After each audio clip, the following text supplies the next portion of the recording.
Yo, what's up, everyone? Welcome back to another episode of Unfucking Your CX. Everyone knows me by now, your host, Zack Hamilton. And quite frankly, let's just be honest, you don't care about me. You care about who in the hell is in the hot seat today and what's making them cringe. So, Ramona, you and I started to engage on LinkedIn. And we've always had just these incredible conversations and even sometimes debates um, on our post. So, welcome to the hot seat. Oh, Zach, thank you so much for having me. I was excited to finally be part of your fantastic lineup. I'm a huge fan of the format so far, and congratulations on the growth that you have since day one until today. Oh, things grew up so fast, and the topics and the range of people that you have on board is just fantastic. And I look forward to see where this is gonna go, but also just to chime in with my experience and my 2 cents over everything that is going on in customer experience today. Yeah, absolutely. Thank you. Ultimately for me, it's just about how do I continuously deliver value back into the discipline to the CX practitioners out there who, really want to stop being report analyst and survey insights managers and really have an impact to the business. And ultimately, how do I bring on folks like yourself who've been in the trenches and have made significant impacts within organizations and bringing in your expertise as well? It's almost like this shared community that we're building. So I appreciate you. Um, but first, set the stage, Ramona. Where are we having this Let's conversation? do Are we at this. your favorite pub? Are we at your favorite restaurant? Are we maybe walking on a hike? Like, where is this taking place? So physically it's taking place in my home office because it's the end of the week for me. However, I would like our viewers to join me and you, and hopefully in person, Zach, soon to Berlin, in one of my favorite coffee places, which is very funny, called Two Trick Pony. It's a fantastic little place in a very lovely side of Berlin. I invite everybody to give it a shot. And also, I look forward to have the next episode in person with you there, take you there and get the real feel of Yeah, 2025 Berlin. absolutely. We're gonna have to make that happen. What's your coffee of choice? Black coffee. Oh, Mm. boy. Yes. Good Very quality coffee, straightforward, without any very fuss. nice. That really gets you going. Well, Ramona, you've had one. I've been really intrigued by your AI post here lately. I think it's just you're delivering a wealth of knowledge, but ultimately, every single one of us CX practitioners who've been in the trenches, we probably have a list of CX topics that come up that make us cringe. What's just one of those for you that you hear and you're just like, oh my gosh, can they just shut up already? It's very interesting because this format is relatively limited, and I see customer experience in one of these onions with so many layers, and there are so many topics that we can pick up. There have been also a fantastic series of guests lately that tackled a lot of them, but I would like to bring the conversation a little bit back to basis. What is customer experience? And where does it reside in an organization? Because over the past 15 years, I've been across the board in different customer facing functions. And when it comes to customer experience, because it's not something that per se you learn in school and you get a degree in, you get certifications, you gather a vast amount of experience. However, you don't have that diploma that says, okay, you're the certified individual that studied so on and so forth. So you end up in an organization, you try to set something in place, and everybody starts wondering, we want to have CX because we want to have a fantastic reputation. However, who is in charge? Is it marketing? Is it brand? Is it product? Where exactly does it reside? And at the end of the day, when all these individuals join forces to try to make and iron down a success story for your organization, what happens sadly in over 90% of the cases is that they leave out one very important function. A lot of people look down on it, and this function is always customer care, customer support, customer success. You have brand and marketing, no bad blood with these people. They are amazing at what they do. However, in vast majority of the cases, they just miss the mark. And as an organization, you end up with this beautiful, shiny lie, and you fail to deliver because you never involved to start with your customer care functions. I think that's such a home run that you just hit on. Sorry, I'm using an American baseball analogy there. Um, when I think about, I'd love to hear your essential definition of customer experience, but when I think about kind of the key players involved, to me, customer care gets involved when experiences break down, right? It's at the receiving end, and I think this is the mistake that vast majority of the organizations uh, are doing. And here is where we miss the mark if we ignore customer care. Customer care is at the receiving end of this path of broken dreams, Yeah. often labeled as the one at fault, the cost center of the organization, these little individuals in the basement. However, they are the ones that actually can help you shape up your customer experience a bit. There are fantastic examples out there into the world. I would stay away from advertising them just yet. However, Zapo, I am absolutely in love with them. Airbnb, I followed that example for years. They brought this feedback into the organization at the moment of ironing out the customer experience roadmap. And the success, it's pointless for me to preach it now. It speaks for itself. This is where they stood out. They make themselves stand out. Competition is not even in sight when we are discussing about a success story. So they are the living proof and Yeah. the ones that broke the pattern. Yeah, look, I totally, I am gelling with you here, right? When you think about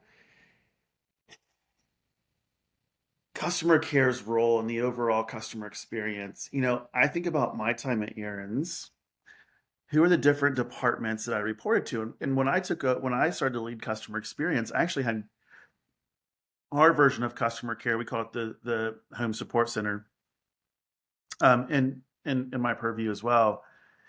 But ultimately, when I reported up, it was different structures. First, I reported into marketing.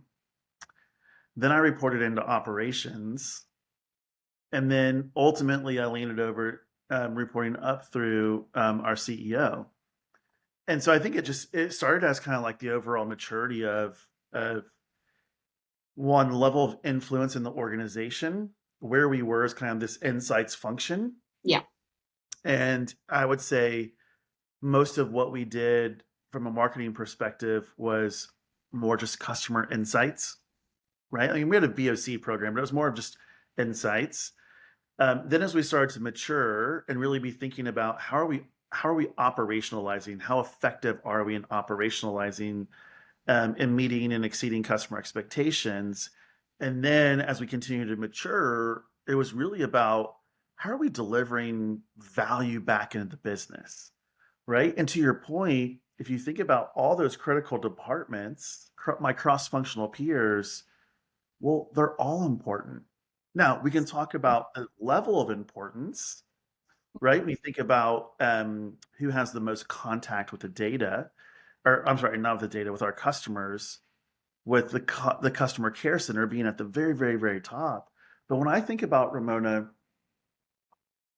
when we were thinking about new initiatives, customer care was never in the room until I started leading it.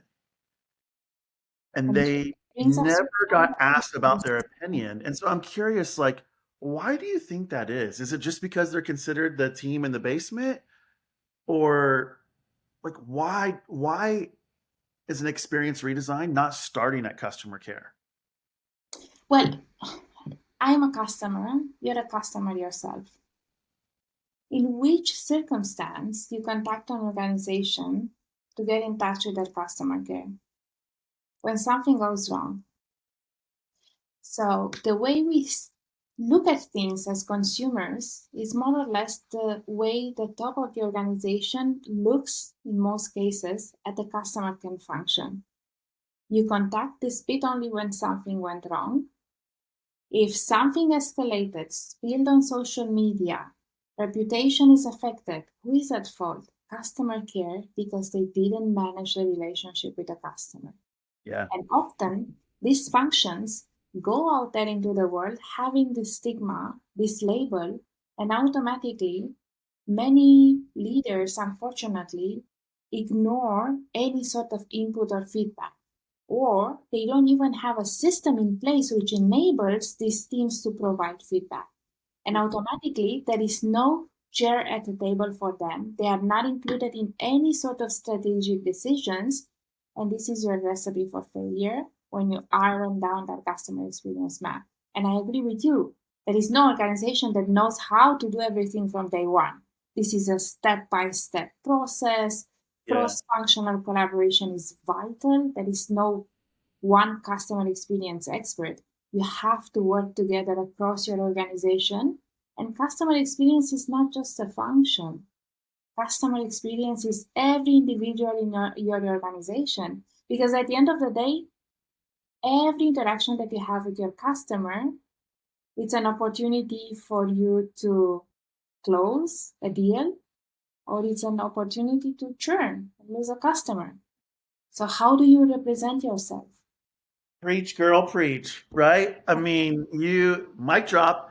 I'm with you on this, right? I mean, ultimately, I think every interaction is a brand experience, even all the way down to the delivery communication when you order a product, right?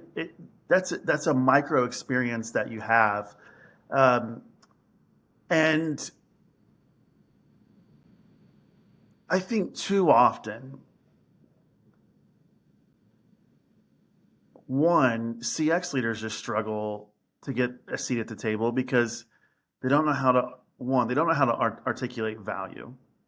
Absolutely. Two, they don't know how to tie customer friction to becoming a business problem that's compelling enough for the business to say we should prioritize that. So let alone the contact center. So Ramona, if you think about shifting the mindset, right? How does a brand shift their mindset from the contact center is the recovery center that sits in the basement and they clean up all the shitty experiences to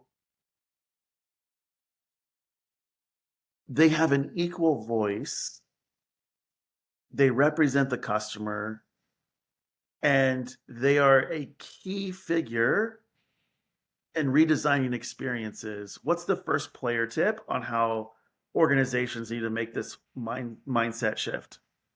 Before we go down the path of player tips, I would like to bring into discussion a recent piece of news and tie it up a little bit with my passion and involvement in AI these days and bring the example of Klarna on the table, which created a huge shift and a huge wave on the market by deciding to trim down all their customer care functions, introduce AI. They reported initially a lot of success on this front.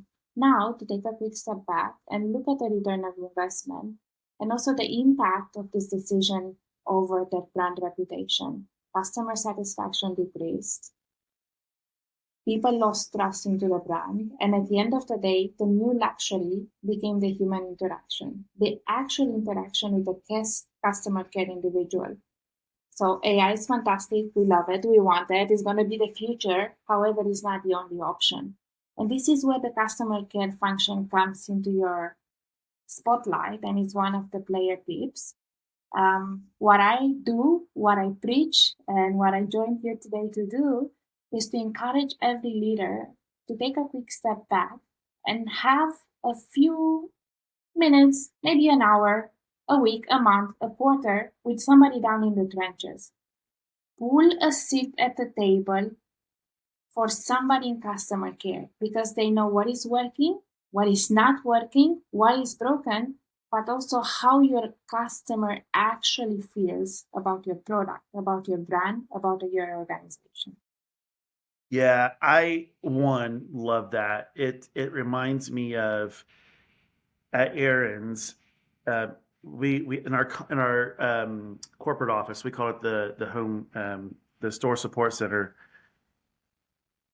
Everyone from director level and above had to go spend a full day in the store, in the Fantastic. trenches.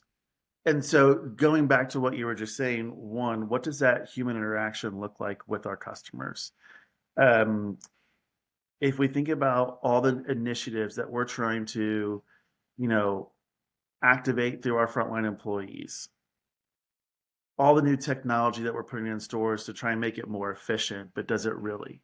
So really living the day in the life, it brings more empathy to someone else's role, to their life. Um, but it also helps you see problems from a different angle.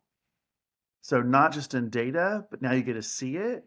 And ultimately it is, how do I be more human centric when I'm trying to help solve this problem? Absolutely. And I love what you said. The human interaction is the new luxury experience. That's so spot on. So spot on. What's player tip number two? Player number two is as old as the world, and I would say it out loud. Customer experience is a company mission. Customer experience should be a KPI for every function within your organization. Doesn't matter if it's the doorman, the cleaning lady, your customer care function, your CTO, everybody should have customer experience as a KPI and should work along with all the other projects towards that. Yeah, I mean, I would even take it a step further and say the customer experience or customer is the operating system within our organization, right? It's the Absolutely. system in which we work, and I think it's the right KPI, the right metric.